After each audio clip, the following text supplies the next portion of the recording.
Ayan na mga kabilas yung naasinta natin. Ayan.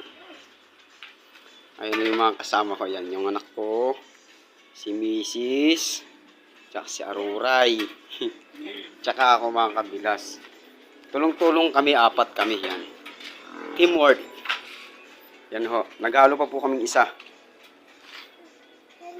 Dadagdagin ko siya hanggang dun na sa taas. Yun. Yan. Tapos pati na to. Sasarado ko na rin siya hanggang dun. Tapos sa ano naman bukas yan. Yan na naman kabilas. Yan. Yan hanggang dun. Yun. Tapos hanggang dun. Tapos kinabukasan, yan. Yan lang. Kasi iniinot-inot kasi medyo mabagal tayo kasi kami-kami lang.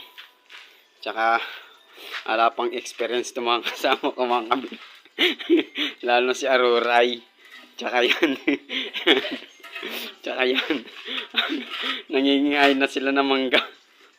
Wala sila may experience. Kaya ganyan. Pangalawang halo pa lang namin yung kabila.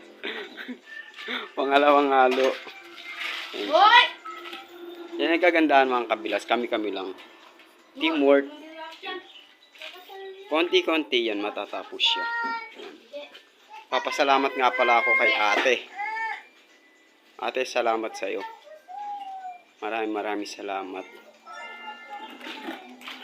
Kung hindi ho dahil sa kanyang mga kabilas, hindi ho magagawa itong bahay namin. Pinagawa ho niya. Pinabili po niya akong materialis tapos ako na lang po yung gagawa. Ayun po siya. Kaya salamat Ate Rose, salamat sa iyo. Maraming salamat ate.